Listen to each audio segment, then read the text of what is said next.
الله وبركاته. السلام ورحمۃ اللہ وبرکاتہ. أعوذ بالله من الشيطان الرجيم. بسم الله الرحمن الرحيم. الله لا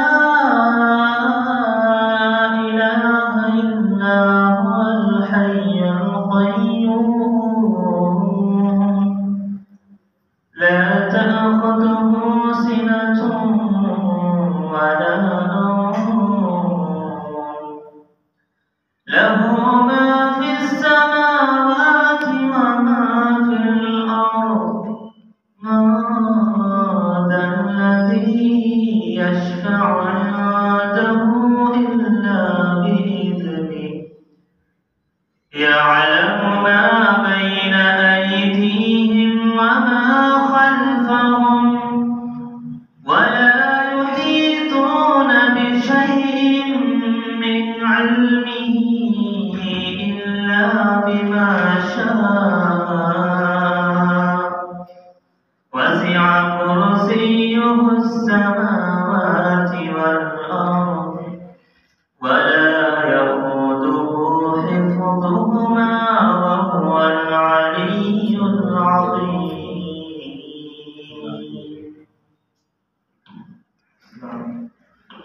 السلام ورحمۃ اللہ. وعلیکم السلام ورحمۃ اللہ وبرکاتہ. جزاکم اللہ خیر و احسن الجزاء. اب میں اس کے بعد تلاوت قرآن کے بعد نعت گنگنانے کے لیے میں پھر سے دعوت دوں گا حافظ مہتاب عالم صاحب سے کہ وہ آئیں اور چند نعت کے اشعار گنگنائیں. حافظ مہتاب عالم.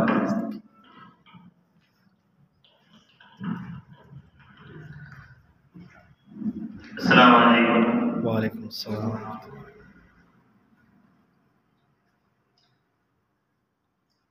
جو نبی سے میرے آشنا ہو گیا, جو نبی سے میرے آشنا ہو گیا, جو نبی سے میرے آشنا ہو گیا, جو نبی سے میرے آشنا ہو گیا, اس کا دل آئینہ آئینہ ہو گیا, اس کا دل آئینہ آئینہ ہو گیا.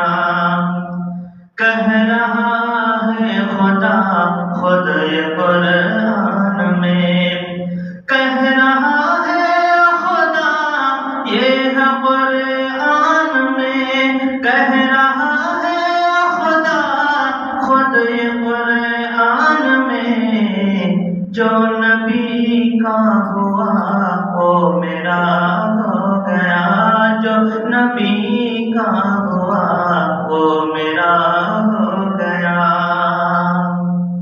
معجزہ ہے عجب آپ کے حسن کا, معجزہ ہے عجب آپ کے حسن کا, معجزہ ہے عجب آپ کے حسن کا, معجزہ ہے عجب آپ کے حسن کا, جس نے دیکھا وہی آپ کا ہو گیا, جس نے دیکھا وہی آپ کا ہو گیا. آپ آئے تو دنیا منور ہوئی, آپ آئے تو دنیا منور ہوئی, آپ آئے تو دنیا منور ہوئی. میں بھی الطاف سے اب ضیاء ہو گیا, میں بھی الطاف سے اب ضیاء ہو گیا, جو نبی سے میرے آشنا ہو گیا, جو نبی سے میرے آشنا ہو گیا, اس کا دل آئینہ آئینہ ہو السلام. ماشاء اللہ، جزاک اللہ خیر. اب میں اس کے بعد باقاعدہ اس پروگرام کا آغاز کرنے کے لیے دعوت دوں گا حافظ شکیل اختر صاحب محمدی صاحب کو کہ وہ آئیں اور اپنے عنوان کی وضاحت کریں. واضح ہے کہ ان کا جو عنوان ہے وہ ہے تزکیہ نفس، اور اسی سے متعلق عقائد کی اصلاح، ایمان کی تازگی. یہ ایک موضوع بہت اہم بھی ہے، وقت کا یہی تقاضا ہے. آج ہم جن حالات سے گزر رہے ہیں اور مسلمانوں کا جو حال ہے، آج سے پہلے شاید 14 صدیوں میں کبھی ایسے حالات رونما نہیں ہوئے. اس کی سب سے بڑی وجہ کیا ہے؟ وہ یہ کہ آج مسلمانوں کا جو عقیدہ ہے وہ بالکل کمزور ہو چکا ہے اور ایمان بالکل کھوکھلا ہو چکا ہے. اسی لیے اسی مناسبت سے یہ موضوع اختیار کیا گیا ہے. حافظ شکیل اختر صاحب اس پر روشنی ڈالیں. السلام علیکم.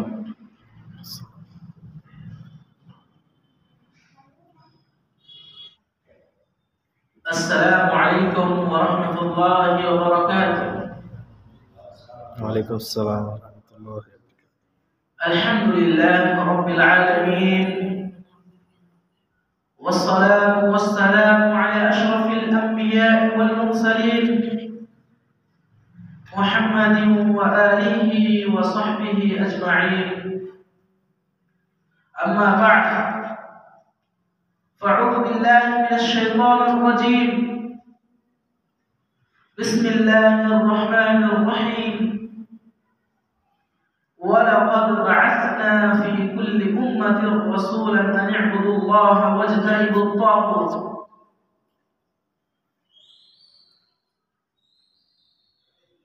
محترم و مکرم سامعین، باعزت پردہ نشین خواتین، ماؤں اور بہنوں، آج کا یہ پروگرام تزکیہ نفس کا ایک جز ایمان و عقائد سے متعلق عنوان پر لب گشائی کی جسارت کروں گا.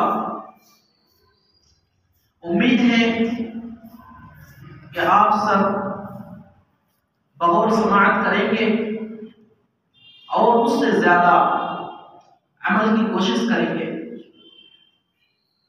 حاضرین، جیسا کہ گزشتہ کئی ہفتے، تقریباً 2 ہفتے تزکیہ سے متعلق عنوان پر روشنی ڈالی گئی، جن میں یہ بتایا گیا کہ تزکیہ نفس کیا ہے. تزکیہ نفس کے بعد پھر اپنے دل میں کیا سجانا اور کیا بٹھانا ضروری ہے، اس پر روشنی ڈالی گئی.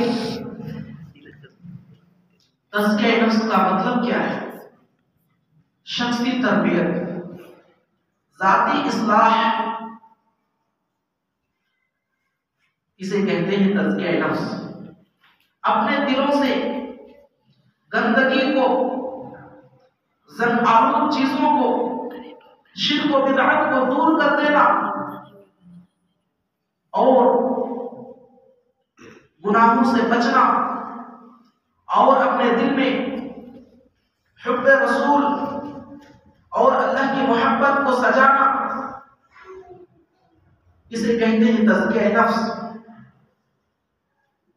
ایک معمولی سی توجہ سے انشاءاللہ تزکیہ نفس کا ملکہ حاصل ہو جائے گا.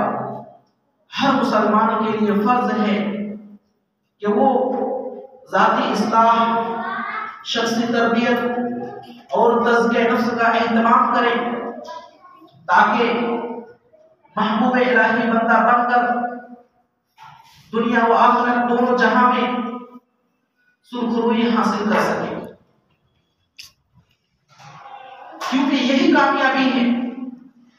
قرآن کریم میں بیان کیا گیا ہے قد افلح من تزکا، جو اپنے نفس کا تزکیہ کر لے، جو اپنے نفس کو گناہوں سے بچا لے، جو اپنے نفس کو معصیتوں سے بچا لے، وہ کامیاب ہو گیا۔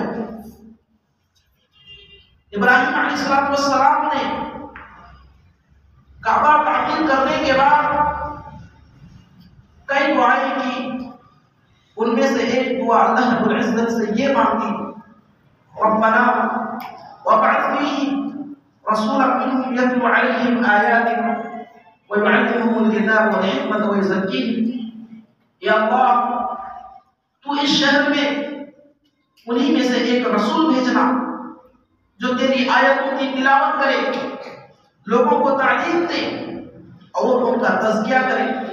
اللہ رب العزت نے ان کی دعا قبول کرتے ہوئے آخری نبی حبیب پاک تاجدار مدنی محمد صلی اللہ علیہ وسلم کو مبعوث کیا اور رسالت دے کر بھیجا۔ تزکیہ نفس ہی کامیابی ہے۔ بہت سی باتوں پر روشنی ڈالی گئی، خصوصاً تزکیہ نفس کی بنیادی باتوں پر روشنی ڈالی گئی ہے۔ آج انشاءاللہ ایمان و عقائد پر کچھ باتیں ہوں گی۔ سب سے پہلے ہم دیکھتے ہیں الحمدللہ کسے کہتے ہیں۔ الحمدللہ کا معنی ہے کہ تمام انواع و اقسام کی تعریف، ساری تعریفات صرف اللہ ہی کے لیے ہیں۔ ایک بندہ جب دنیا میں کوئی اچھا کام کرتا ہے، لوگ اس کی تعریف کرتے ہیں، لوگ اس کی مدح و ثنائی کرتے ہیں، لوگ اس کی ستائش کرتے ہیں کہ اس بندے نے، اس بچے نے، اس لڑکے نے کیا ہی عمدہ کام کیا ہے، بہت اچھا کام کیا ہے، اس کی تعریف ہوتی ہے، لوگوں کی زبان میں اس کی حمد و ثنا چلتی رہتی ہے، اس کی مدح و ثنائی چلتی رہتی ہے۔ خالق کائنات اللہ رب العزت آسمان کا مالک ہے، ساری تعریف اسی کے لیے ہے۔ زمین کا مالک ہے، تعریف اسی کے لیے ہے کیونکہ زمین سے ہم فائدہ اٹھاتے ہیں۔ سورج کا مالک ہے، اللہ کی ہی تعریف ہے۔ چاند کا مالک ہے، اللہ کی ہی تعریف ہے۔ زمین سے فصلیں اگاتا ہے، اللہ کی ہی تعریف ہے۔ کھیتیوں کو لہلاتا ہے، اللہ ہی کی تعریف ہے۔ پھل فروٹ کے ذائقے کو عمدہ اور بہت لذیذ بناتا ہے، اللہ کی ہی تعریف ہے۔ جب دنیا میں کوئی ایک بندہ اچھا کام کرتا ہے تو اس کی تعریف ہے۔ اللہ رب العزت ساری اچھائیوں کا مالک ہے، ساری چیزوں کو انہوں نے ہی پیدا کیا ہے، ساری تعریفیں صرف اور صرف اللہ کے لیے ہی ہے۔ اسی لیے جب ہم میں سے کسی کی تعریف کی جائے تو اسے کہنا چاہیے الحمدللہ، یعنی اللہ کی ہی تعریف ہے، اللہ نے ہی چاہا اسی لیے میں نے اچھا کام کیا۔ اگر اللہ کی چاہت نہیں ہوتی تو ہم یہ اچھا کام نہیں کر سکتے تھے، اسی لیے ہمیں الحمدللہ پڑھنا چاہیے۔ اسی طریقے سے الحمدللہ کا ایک معنی شکر ہے۔ جب ہم آپس میں ایک دوسرے کا حال دریافت کرتے ہیں، خیر خیریت پوچھتے ہیں تو کہتے ہیں الحمدللہ، یعنی اللہ کا شکر ہے، اللہ نے ہمیں بہت اچھا رکھا، اللہ کی ہی تعریف ہے، اللہ کا شکر ہے۔ اللہ، لفظ اللہ اس کا کیا معنی ہے؟ اس کا معنی ہے الوہیت، یعنی ساری عبادتیں صرف اللہ کے لیے کی جائے اور عبادت میں کسی کو شریک نہ ٹھہرایا جائے۔ اللہ تمام کمال صفات کے ساتھ متصف ہے، تمام عیوب اور نقائص، کمیوں اور خامیوں سے پاک اور صاف ہے۔ اس کا معنی ہے اللہ، اللہ ہمارا مالک ہے، وہی سب کچھ ہے۔ اب اس کے بعد آتا ہے رسول۔ رسول کا کیا معنی ہے؟ نبی کا کیا معنی ہے؟ اور رسول اور نبی میں کیا فرق ہے؟ عموماً جب رسول اور نبی بولے جاتے ہیں تو دونوں کا معنی ایک ہی ہے، البتہ گہرائی میں جا کر کچھ فرق ہے۔ رسول کہتے ہیں جس کو اللہ نے وحی بھیجی جبریل علیہ السلام کے واسطے سے اور ایک مستقل شریعت کتاب کی شکل میں دی، وحی بھی بھیجتا رہا اور شریعت بھی کتاب کی شکل میں دیا۔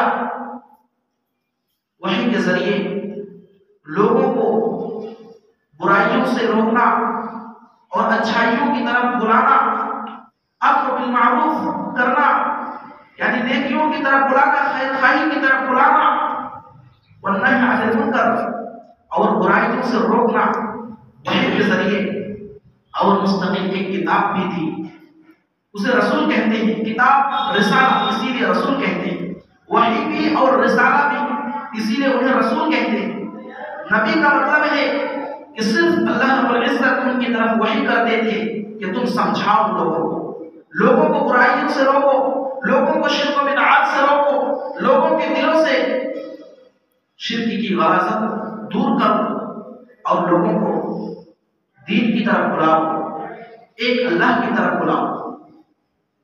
تو نبیوں کی طرف صرف اللہ رب العزت جبریل علیہ السلام کے واسطے سے وحی بھیجا کرتا تھا، رسول کو کتاب بھی دی گئی تھی اور وحی بھی بھیجتا تھا۔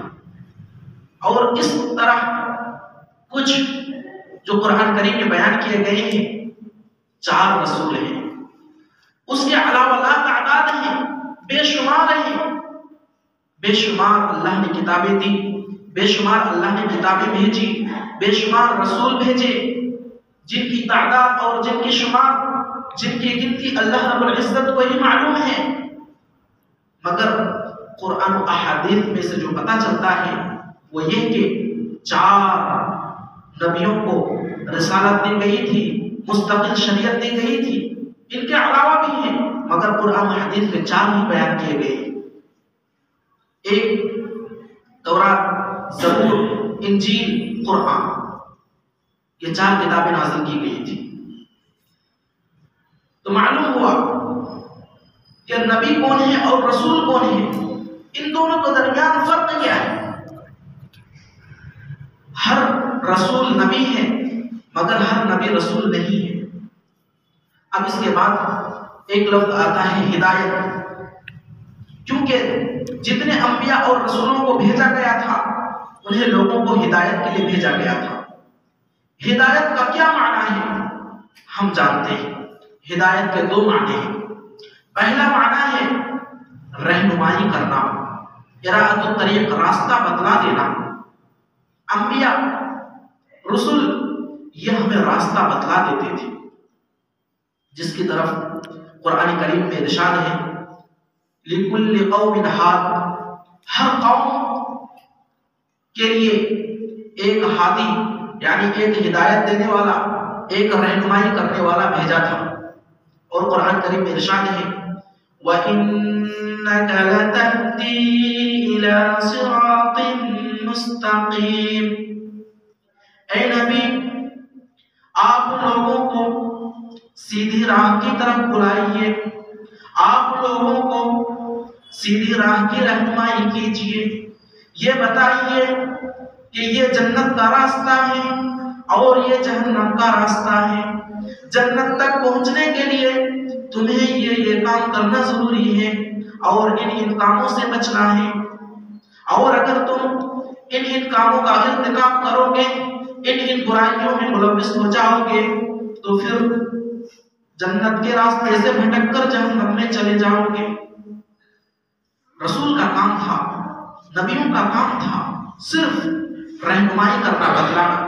اب رسول نہیں رہے، اب یہ کام ان کے وارثین کے لیے، اور ان کے وارثین کون ہیں؟ العلماء ورثۃ الانبیاء۔ اب یہ کام، یہ ذمہ داری علماء کی ہے کہ وہ لوگوں کو رہنمائی کریں، قرآن حدیث کی باتیں بتائیں، انہیں دعوت اسلام دیں۔ اور ایک معنی ہے ہدایت کا توفیق، یہ اللہ رب العزت ہی کسی کو توفیق دیتا ہے۔ ہدایت کا ایک معنی رہنمائی کرنا، جو انبیاء کرتے تھے، رسول کرتے تھے، اور ان کے بعد اب علماء کرتے ہیں۔ ہدایت کا دوسرا معنی توفیق، جو صرف اللہ ہی دے سکتا ہے۔ کسی کو اگر توفیق دے سکتا ہے تو وہ اللہ ہی دے سکتا ہے، جس کی طرف قرآن کریم کی بے شمار آیتیں دلالت کرتی ہیں۔ ابو طالب یا صلی اللہ علیہ وسلم کے چچا تھے، انہوں نے دین اسلام کی بہت خدمت کی، آپ صلی اللہ علیہ وسلم کی بھی خدمت کی، آپ صلی اللہ علیہ وسلم کو ہر مایوسی سے خوش کیا، دشمنوں سے بچایا۔ آپ صلی اللہ علیہ وسلم چاہتے تھے کہ ہمارے چچا جان یہ ایمان لے آتے، ان کے پاس بھی گئے، یہ چاہتے تھے کہ وہ ایمان لے آئے، مگر آپ صلی اللہ علیہ وسلم کے ذمے صرف رہنمائی کرنا تھا، صرف بتانا تھا، توفیق دینا نہیں تھا۔ اسی لیے قرآن کریم نے بیان کیا، جب وہ بے ایمانی کی حالت میں مر گئے، قرآن کریم میں یہ آیت نازل کر دی گئی، انک لتہدی من احببت ولکن اللہ یہدی من یشاء۔ اے نبی، آپ جسے چاہتے ہیں اسے ہدایت نہیں دے سکتے، آپ صرف رہنمائی کر سکتے ہیں، مگر اللہ جسے چاہے ہدایت دے سکتا ہے۔ آپ صلی اللہ علیہ وسلم کے ذمے اگر توفیق دینا ہوتی تو آپ صلی اللہ علیہ وسلم نے توفیق دے دیتے، مگر ایسا نہیں تھا، صرف رہنمائی کرتے تھے، اور اللہ رب العزت انہیں ہدایت دیتے تھے۔ رہنمائی کرنے میں بھٹک جانے کا اندیشہ ہے، مگر توفیق دینے میں بھٹک جانے کا اندیشہ نہیں۔ مثلا کسی نے مجھے بتایا کہ تم ایسا کرو، انہوں نے مجھے رہنمائی کی، اگر اللہ رب العزت نے مجھے اس کی توفیق دے دی تو اب مجھے کوئی نہیں بھٹکا سکتا ہے۔ اس کو ایک مثال سے سمجھتے ہیں، اگر آپ سے کوئی پوچھے مہدی پٹنم کا راستہ کہ کدھر ہے، تو اس میں دو شکل ہے، ایک ہے اراحۃ الطریق اور ایک ہے ارشاد السبیل۔ یا تو آپ اس کو راستہ بتا دیں گے کہ یہاں سے نکل کر دائیں جانب جانا ہے، پھر اس کا بائیں جانب مڑنا ہے، پھر وہاں مڑنا، پھر وہاں جانا، اس طریقے سے آپ مہدی پٹنم پہنچ جائیں۔ تو اب آپ نے راستہ بتا دیا، آپ نے رہنمائی کر دی، ہو سکتا ہے وہ بھٹک بھی جائے، ایسا ہو سکتا ہے، مگر ارشاد السبیل یعنی توفیق، آپ سے اگر وہ راستہ پوچھے اور آپ مہدی پٹنم جانتے بھی ہیں اور آپ اس کو ساتھ میں لے جاتے ہیں مہدی پٹنم، تو راستہ بھٹکنے کا کوئی اندیشہ ہی نہیں، کوئی ڈر ہی نہیں، وہ آرام سے پہنچ جاتا ہے۔ تو اسی کو مثال سے سمجھتے ہیں، ہدایت کا دو معنی، ایک ہے اراحۃ الطریق اور ایک ہے ارشاد السبیل۔ انبیاء کے ذمے، علماء کے ذمے صرف رہنمائی کرنا ہے، راستہ بتلانا ہے، اور اللہ کے ذمے توفیق دینا ہے، ہدایت دینی ہے۔ جس کو توفیق مل جائے وہ بھٹک نہیں سکتا، اسے کوئی بھی بھٹکا نہیں سکتا۔ اب آئیے آگے دیکھتے ہیں دین کسے کہتے ہیں۔ دین کہتے ہیں ہر وہ امور، ہر وہ کام جس کو اللہ اور اس کے نبی صلی اللہ علیہ وسلم نے شریعت قرار دیا ہو، اسے دین کہتے ہیں۔ دین میں تین چیزیں شامل ہیں، نمبر ایک اسلام، نمبر دو ایمان، اور نمبر تین احسان۔ ان تین چیزوں کا نام دین ہے۔ جیسا کہ حدیث جبریل ہے کہ ایک مرتبہ عمر رضی اللہ عنہ فرماتے ہیں کہ ایک مرتبہ ہم لوگ بیٹھے ہوئے تھے، آپ صلی اللہ علیہ وسلم قدر دور بیٹھے ہوئے تھے، اتنے میں ایک شخص آیا جو سفید لباس میں ملبوس تھے، ان کے بال بہت ہی زیادہ سیاہ تھے اور سفر کا آثار بھی نہیں تھا، یعنی گرد و غبار، دھول مٹی بھی نہیں لگے ہوئے تھے۔ وہ آئے اور آ کر کے آپ صلی اللہ علیہ وسلم کے سامنے بیٹھ گئے، گھٹنوں سے گھٹنے ملائے اور آپ صلی اللہ علیہ وسلم کی رانوں میں ہاتھ رکھے، پھر اس کے بعد کچھ سوالات کیے۔ پہلا سوال ہے کہ اخبرنی عن الاسلام، آپ مجھے اسلام کے بارے میں بتائیے۔ تو آپ صلی اللہ علیہ وسلم نے ارشاد فرمایا الاسلام ان تشهد ان لا الہ الا اللہ وان محمد رسول اللہ وتؤتي الصلاة وتصوم رمضان وتحج البيت ان استطعت الیہ سبیلا۔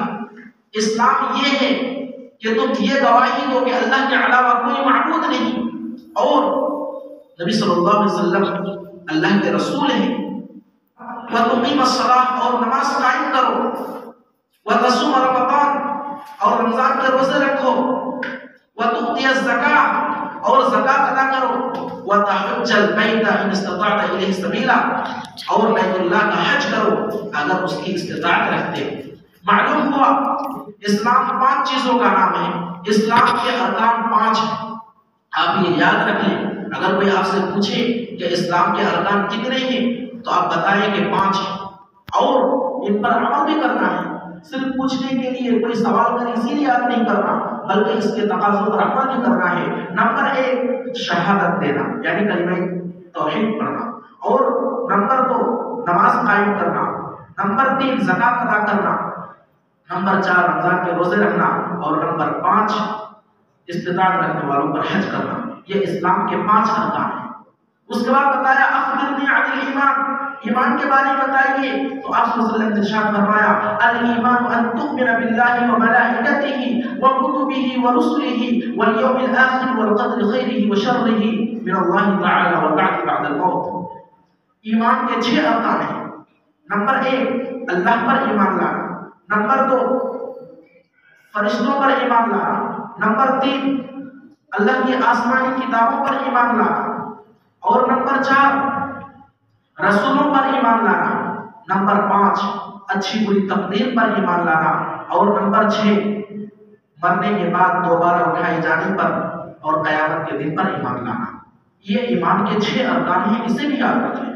اس کے بعد بتایا کہ اخبرنی عن الاحسان، احسان کیا ہے؟ تو آپ صلی اللہ علیہ وسلم نے ارشاد فرمایا ان تعبد اللہ کأنک تراہ فإن لم تکن تراہ فإنہ یراک، کہ تم اللہ کی عبادت اس انداز سے کرو، ایسے خیال کے ساتھ کرو، اس تصور کے ساتھ کرو کہ تم اللہ کو دیکھ رہے ہو، اور اگر ایسا نہ ہو سکے تو کم سے کم یہ تصور کرو کہ اللہ مجھے تو دیکھ رہا ہے۔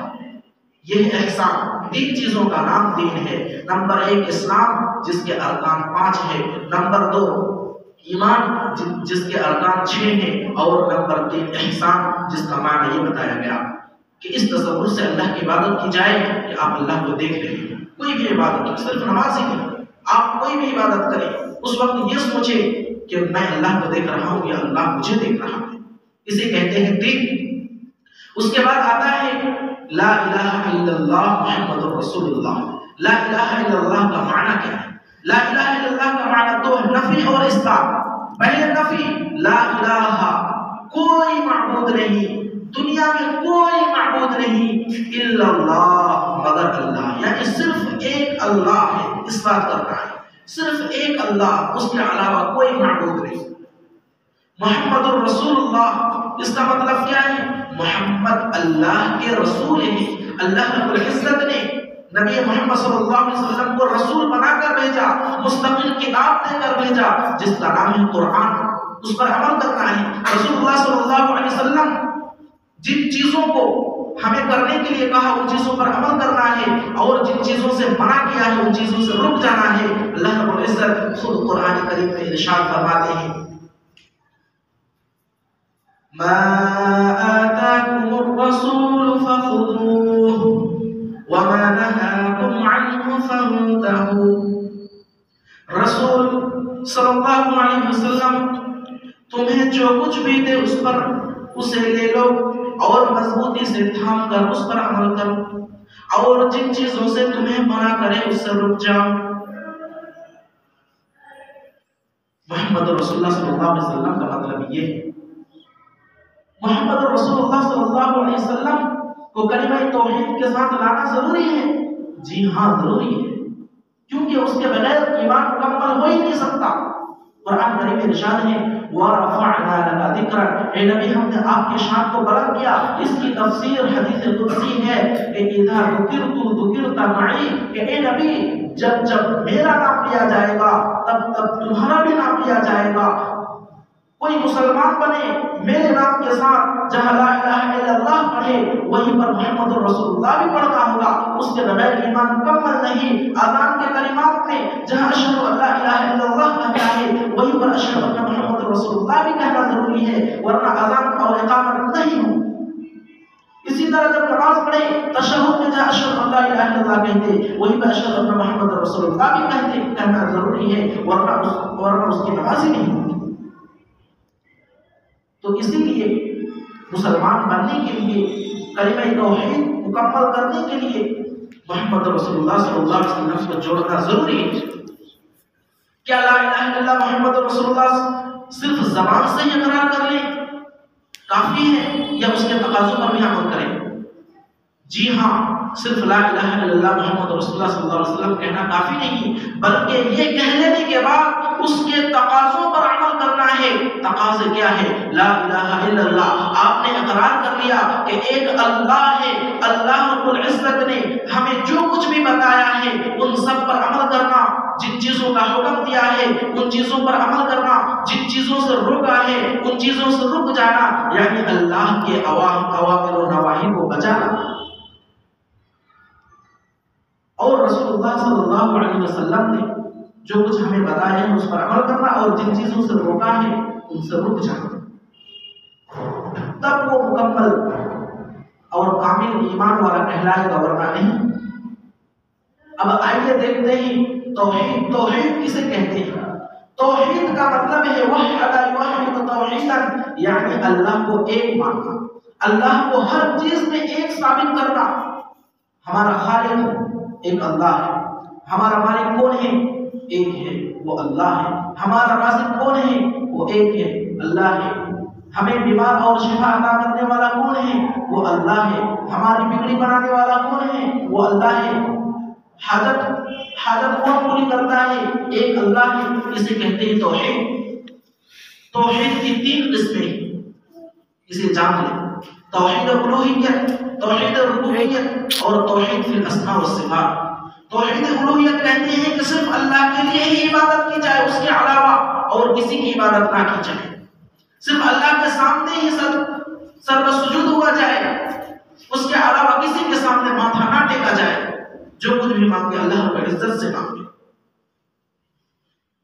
حاجت روا مشکل کشا سب کچھ اللہ کو ہی سمجھے، اس کے علاوہ کسی کو نہ سمجھے، اللہ کی عبادت کی جائے، اس کے ساتھ عبادت میں کسی کو شریک نہ ٹھہرایا جائے، اسے کہتے ہیں توحید الوہیت۔ توحید ربوبیت کہتے ہیں کہ ہماری پرورش کے لیے جو کچھ بھی سامان ہے ان سب کو عطا کرنے والا اللہ ہے۔ ہمارا رازق کون ہے؟ اللہ۔ ہمیں رزق کون دیتا ہے؟ اللہ۔ فصلیں کون اگاتا ہے؟ اللہ۔ زمین کو، کھیتیوں کو کون لہلہاتا ہے؟ وہ اللہ ہے۔ پھل فروٹ زمین سے اگاتا کون ہے؟ وہ اللہ ہے۔ ہمیں نعمتیں کون دیتا ہے؟ وہ اللہ ہے۔ کمائی میں برکت، رزق میں برکت کون دیتا ہے؟ وہ اللہ ہے۔ یعنی ہماری پرورش کے لیے جن چیزوں کی ضرورت ہے ان چیزوں کو مہیا کرنے میں اللہ کو ایک جاننا، اسے کہتے ہیں توحید ربوبیت۔ اور ایک توحید فی الاسماء والصفات، یعنی قرآن و حدیث میں اللہ کے جتنے نام اور صفات بیان کیے گئے ہیں ان صفات پر مکمل طور پر ایمان رکھنا اور اس کے تقاضوں پر بھی ایمان رکھنا۔ تقریباً اس طریقے سے 99 نام قرآن و حدیث میں بیان کیے گئے ہیں، ان پر عمل کرنا اور ان کے تقاضوں پر بھی عمل کرنا۔ جیسے اللہ کی ایک صفت رحیم، اس پر عمل اس طریقے سے کرنا، اللہ رحیم ہے، رحم کرنے والا ہے، وہ ہم پر رحمت برساتا ہے۔ غفور ایک صفت ہے، غفور ایک معنی ہے، اللہ غفور ہے، وہ مغفرت کرنے والا ہے، وہ ہماری بخشش کرتا ہے۔ اللہ علیم ہے، علم والا ہے، وہ ہم سب کو جانتا ہے۔ اللہ قدیر ہے، قدرت والا ہے، وہ ہم سب کو ہر چیز کے دینے اور لینے پر قادر ہے اور قدرت رکھتا ہے۔ اسے کہتے ہیں توحید فی الاسماء والصفات۔ تو معلوم ہوا کہ توحید کی 3 قسمیں تھیں، توحید الوہیت، توحید الربوبیت، توحید فی الاسماء والصفات۔ اب اس کے بعد جو ہم نے آمنت باللہ وملائکتہ وکتبہ ورسلہ والیوم الآخر والقدر خیرہ وشرہ من اللہ تعالی بعد الموت، یہ ایمان مفصل ہے جو ہم نے پڑھا تھا۔ اب اسٹیپ بائی اسٹیپ مختصر انداز میں اسے بیان کرنے کی کوشش کی جائے گی۔ آمنت باللہ، سب سے پہلے آتا ہے الایمان باللہ، اللہ پر ایمان لانا، یہ اعتقاد رکھنا، یہ تصدیق کرنا کہ صرف وہی عبادت کے لائق ہے اور اس کے علاوہ کوئی عبادت کے لائق نہیں ہے۔ اسے اونگ نہیں آتی، اسے نیند نہیں آتی، وہ سوتا نہیں، وہ کھاتا نہیں، وہ پیتا نہیں، ان ساری چیزوں سے پاک ہے۔ وہ تمام اچھی صفات اور اچھائیوں کے مالک ہیں، صفات کمال کے متصف ہیں اور تمام عیوب اور نقائص سے پاک ہیں۔ وہ اللہ اپنی شایان شان کے مطابق ہے۔ یہ اس قدر اللہ پر ایمان رکھنا، اسے کہتے ہیں ایمان باللہ، اللہ پر ایمان رکھنا۔ الایمان بالملائکہ، فرشتوں پر ایمان لانا۔ فرشتے پر ایمان لانے کا مطلب یہ ہے کہ یہ اعتقاد رکھنا، یہ تصدیق کرنا کہ فرشتے یہ اللہ کے نور سے بنے ہوئے ہیں۔ اللہ رب العزت نے کچھ فرشتوں کو تسبیح کے لیے لگا دیا، وہ فرشتے تسبیح میں لگے ہوئے ہیں، کچھ کو قیام کے لیے لگا دیا، وہ قیام میں ہی لگے ہوئے ہیں، کچھ کو سجدے کے لیے لگا دیا، وہ سجدے میں ہی لگے ہوئے ہیں۔ جن کو جو کام دیا وہ اپنے اپنے کام میں مصروف ہیں۔ لا یعصون اللہ ما امرهم، فرشتے اللہ کے حکم کی نافرمانی نہیں کرتے۔ اللہ رب العزت نے جو انہیں حکم دے دیا اس کی نافرمانی کرنے کی صلاحیت نہیں ہے۔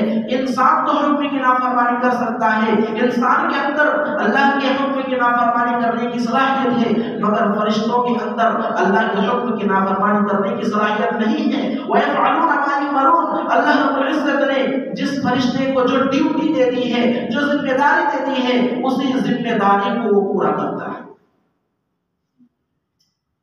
فرشتے بھی لا تعداد ہیں، بے شمار ہیں، جن کی گنتی صرف اللہ رب العزت کو ہی معلوم ہے۔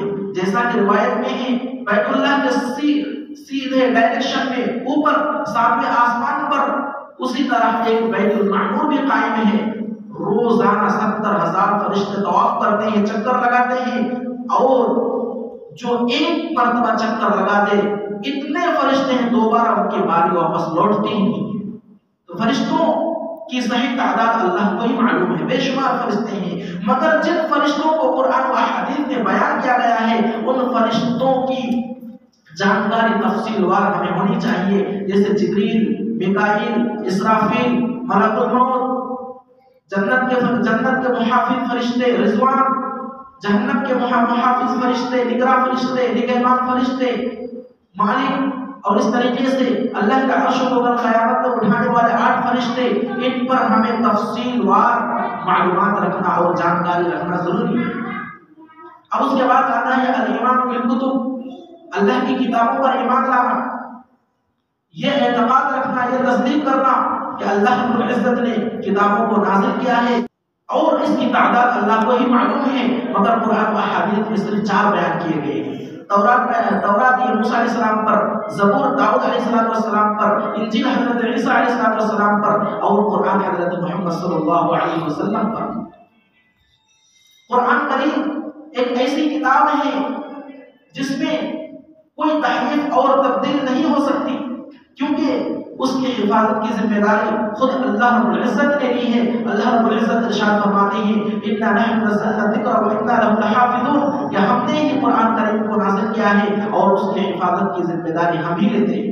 لَا يَأْتِيهِ الْبَاطِلُ مِن بَيْنِ يَدَيْهِ وَلَا مِن خَلْفِهِ تَنزِيلٌ مِّنْ حَكِيمٍ حَمِيدٍ، اس کے سامنے آگے پیچھے کتنا بھی باطل کھڑا ہو جائے اسے کوئی بدل نہیں سکتا ہے، کیونکہ یہ اللہ رب العزت حکمت والے کی جانب سے، قابل تعریف والے کی جانب سے نازل کی گئی کتاب ہے، اور اسے کوئی بھی بدل نہیں سکتا۔ جو بھی بدلنے کے لیے آیا وہ خود بدل گیا، مگر قرآن کا ایک حرف بھی نہ آج تک بدلا اور نہ انشاءاللہ بدلے گا۔ اس کے بعد آتا ہے ایمان بالرسل، رسولوں پر ایمان لانا۔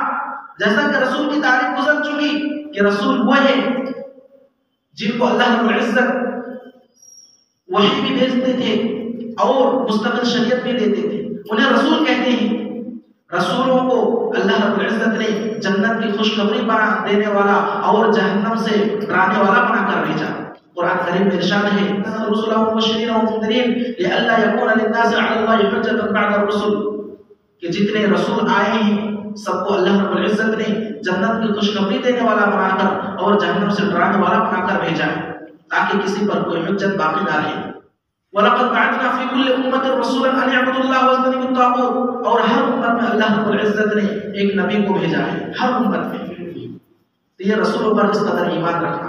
رسولوں کی تعداد بھی بہت زیادہ ہے، انبیاء کی تعداد اور رسولوں کی تعداد بھی بہت زیادہ ہے، صرف اللہ کو ہی معلوم ہے، مگر قرآن میں 25 رسولوں کے نام آئے ہیں، لہذا جتنے رسولوں کے نام آئے ان کی تفصیل ہمیں جاننا ضروری ہے۔ جیسے حضرت آدم علیہ السلام، حضرت نوح علیہ السلام، حضرت موسیٰ علیہ السلام، عیسیٰ علیہ السلام، ابراہیم علیہ السلام، ان سب کی تفصیل ہمیں جاننا ضروری ہے۔ اولو العزم رسول 5 ہیں، محمد صلی اللہ علیہ وسلم، نوح علیہ السلام، ابراہیم علیہ السلام، موسیٰ علیہ السلام اور عیسیٰ علیہ السلام، یہ 5 رسولوں کو اولو العزم رسول کہا جاتا ہے۔ اس کے بعد آتا ہے الایمان ببعثۃ الموت، کہ موت کے بعد دوبارہ زندہ کیے جانے پر ایمان رکھنا۔ دنیا کا سارا نظام اور سسٹم چل رہا ہوگا، ایک چیخ آئے گی، جتنے لوگ زندہ ہیں وہ بھی مر جائیں گے، پھر دوسری چیخ آئے گی، سارے لوگ اٹھ کھڑے ہو جائیں گے اور میدان محشر میں جمع ہوں گے، وہاں ہر ایک کو نامہ اعمال دیا جائے گا، پھر حساب و کتاب کا سلسلہ شروع ہوگا۔ اس چیز کے قائم ہونے پر ہمیں ایمان رکھنا، اسے کہتے ہیں ایمان بعد الموت۔ اس کے بعد لاسٹ نمبر میں آتا ہے کہ ایمان بالتقدیر، تقدیر پر ایمان لانا، اچھی اور بری تقدیر پر ایمان لانا۔ مطلب یہ ہے کہ ہر قسم کی خیر و شر یہ اللہ رب العزت کی جانب سے ہے، مگر اس میں حکمت پوشیدہ ہے۔ جیسا کہ حدیث بیان کی گئی کہ جب بچہ ماں کے پیٹ میں ہوتا ہے، اسی وقت اس کی تقدیر میں 5 چیزیں لکھ دی جاتی ہے کہ اس کا عمل کیا ہوگا، اس کا رزق کیا ہوگا، وہ کتنی مدت تک زندہ رہے گا، 4 چیزیں لکھ دی جاتی ہیں، اور وہ نیک بخت ہوگا یا بدبخت ہوگا۔ اسی طرح حدیث میں ہے کہ دنیا قائم کرنے سے پہلے ہی اللہ رب العزت نے قلم کو پیدا کیا، اور قیامت تک کے جتنے بھی انسان آنے والے ہیں سب کی تقدیر لکھنے کا حکم دیا، سب کی تقدیر کو قلم نے لکھ کے رکھ دیا۔ تو معلوم ہوا کہ سب کی تقدیر لکھی ہوئی ہے، البتہ اگر کوئی کوشش کرے تو اس کی تقدیر میں اگر کوئی برائی ہو، کوئی شر ہو، تو اللہ رب العزت اسے خیر میں بدل سکتا ہے۔ اسی لیے ہمیں ہمیشہ دعا کرنا چاہیے، کیونکہ دعاؤں کی وجہ سے بھی تقدیر بدلتی ہے۔ ایک انسان اگر دعا کرے تو اللہ رب العزت کی رحمت اور توجہ اس پر مرکوز ہوتی ہے، اللہ رب العزت اس پر خاص نظر کرم فرماتا ہے۔ اگر اس بندے کے لیے وہ چیز بہتر ہو جو وہ مانگ رہا ہے، اللہ رب العزت اسے دے دیتا ہے، اور اگر وہ چیز بہتر نہ ہو تو اس کے بدلے میں اس کی تقدیر میں اگر کوئی برائی، مصیبت، پریشانی، آفت آنے والی ہوتی ہے، اس دعا کے ذریعے بدل دیتا ہے۔ اور اگر وہ بھی نہ ہو تو اللہ رب العزت نامہ اعمال میں اسے لکھ دیتا ہے، اور کل قیامت کے دن اس کا اسے پورا بدلہ دیا جائے گا۔ اس کا مطلب ایک یہ بھی ہے کہ جس طرح ایک بندہ جاب کہیں پہ مانگ رہا ہے، کہیں پہ جاب کی تلاش میں ہے، اور وہ چاہ رہا ہے کہ میری جاب وہاں پہ لگ جائے، مگر اللہ رب العزت اسے نہیں دے رہا۔ کیوں؟ اس لیے کہ اس کی جاب میں بھلائی نہیں ہے۔ ہو سکتا ہے کہ وہاں پر کسی طرح رشوت کے ذریعے یا پھر پیسے دے کر کے جاب حاصل کر لے، کوئی ایسی لڑائی جھگڑے ہو جائے یا کوئی ایسی پریشانی یا حادثہ پیش آ جائے جس کی وجہ سے جان بھی جا سکے، اسی لیے اللہ رب العزت نہیں دے گا اسے جاب۔ تو ہمیں تقدیر پر ایمان لانا ضروری ہے، ہمیں لوگوں سے دعائیں حاصل کرنا ضروری ہے۔ اس کا 2 طریقہ ہے۔ پہلا طریقہ تو یہ ہے کہ آپ کسی سے ڈائریکٹ دعا مانگتے ہیں کہ میرے لیے دعا کر دیجئے، ایک طریقہ یہ بھی ہے، اور دوسرا جو سب سے اہم طریقہ ہے، اور وہ یہ کہ اگر کسی کو آپ خوش کرتے ہیں، کسی کے دل کو خوش کر دیتے ہیں، تو وہ خود بخود آپ کے لیے دعا بن جاتی ہے۔ مثلا کوئی مایوس ہے، آپ نے اس کو خوش کر دیا، چاہے کوئی قصہ کہانی سنا کر کے ہی خوش کر دیا، اس کا دل خوش ہو گیا، وہ خود خوش ہو گیا، وہ آپ کے لیے دعا کر دی۔ کوئی ضرورت مند ہے، آپ نے اس کو جہاں تک ہو سکے کچھ پیسوں کے ذریعے مدد کر دی، وہ خوش ہو گیا، وہ خود بخود آپ کے لیے دعا بن گئی۔ آپ نے کسی بھی طریقے سے کسی کی مدد کر دی تو وہ آپ کے لیے دعا بن گئی۔ یہ ساری دعائیں آپ کے اس وقت کام آئیں گی جہاں پہ دنیا کی کوئی طاقت کام نہیں آتی۔ مثلا آپ کوئی کامیابی چاہتے ہیں، کوئی ترقی پہ جانا چاہتے ہیں، کوئی منزل آپ نے چوز کیا، کوئی ہدف متعین کیا، وہاں تک پہنچنا چاہتے ہیں، تو اس ہدف تک پہنچنے کے درمیان راستے میں جو بھی رکاوٹیں ہوں، جو بھی کانٹے ہوں، یہ دعائیں سب کو چیرتے پھاڑتے کلیئر کرتے ہوئے آپ کو ہدف اور منزل تک پہنچانے کی۔ اسی طریقے سے ایک ہے بد دعا، جو کوئی منہ سے بد دعا دے دے، اور کوئی منہ سے بد دعا نہ دے، بلکہ اگر اس کے دل کو تکلیف ہو گئی تو آپ کی خود بخود بد دعا بن گئی۔ مثلا آپ نے کسی کو چھوٹا پا کر مار دیا، کسی کو تکلیف پہنچا دی، اس کے دل کو تکلیف پہنچ گئی، وہ خود بخود آپ کے لیے بد دعا بن گئی۔ اسی طرح کمزور سمجھ کر کے زمین ہڑپ لیا، اسے ستایا، پریشان کیا، یا کسی بھی قسم سے اسے تکلیف پہنچائی، اس پر ظلم کیا، اس کے دل کو تکلیف پہنچ گئی، تو یہ ہمارے لیے بد دعا بن جاتی ہے اور یہ ہمیں اپنی منزل تک پہنچنے سے روک دیتی ہے۔ اسی لیے ہمیں لوگوں سے دعائیں حاصل کرنے کی ضرورت ہے، نہ کہ بد دعا۔ تو دعائیں حاصل کرنے کے لیے ضروری ہے کہ ہم لوگوں کو خوش کرتے ہوئے چلیں۔ وقت بہت زیادہ ہو گیا، آخر میں اللہ رب العزت سے دعا ہے کہ الہ العالمین جو کچھ بھی ہم نے تقریر میں سنا تو ہمیں اس پر عمل کی توفیق عطا فرما۔ مگر اس سے پہلے میں خلاصہ پیش کرنے کی کوشش کروں گا۔ سب سے پہلے ہم نے یہ سنا کہ الحمدللہ کا کیا معنی ہے۔ الحمدللہ کا معنی تعریف اور شکر۔ دوسرے نمبر میں یہ سنا کہ رسول اور نبی کا کیا معنی اور اس کے درمیان کیا فرق ہے۔ تو ہر رسول کو نبی کہا جا سکتا ہے، مگر ہر نبی کو رسول نہیں کہا جا سکتا۔ اس کے بعد ہدایت کا دو معنی ہے، ایک کا رہنمائی کرنا، دوسرا ہے توفیق دینا، جسے ہم قراءۃ الطریق منطقی زبان میں اور ارشاد السبیل کہا گیا۔ اس کے بعد دین کیا ہے؟ دین میں تین چیزیں شامل ہیں، اسلام، ایمان اور احسان۔ اسلام کے 5 ارکان ہیں، ایمان کے 6 ارکان ہیں اور احسان کا معنی بتایا گیا۔ اس کے بعد لا الہ الا اللہ کا معنی بتایا گیا، جس میں نفی اور اثبات کیا گیا۔ پھر محمد رسول اللہ صلی اللہ علیہ وسلم کا معنی بھی بتایا گیا کہ اس کے تقاضوں پر عمل کرنا ضروری ہے۔ پھر اس کے بعد توحید کی 3 قسمیں بیان کی گئی، توحید الوہیت، توحید ربوبیت، توحید فی الاسماء والصفات۔ پھر اس کے بعد جو ایمان مفصل ہے اس کو تفصیل وار بیان کیا گیا کہ ایمان باللہ کا کیا مطلب ہے، ایمان بالملائکہ فرشتوں پر ایمان لانے کا کیا مطلب ہے، اللہ کی آسمانی کتابوں پر ایمان لانے کا کیا مطلب ہے، اللہ کے رسولوں پر ایمان لانے کا کیا مطلب ہے، تقدیر پر ایمان لانے کا کیا مطلب ہے، اور بعد الموت پر ایمان لانے کا کیا مطلب ہے، ان سب کو بتایا گیا۔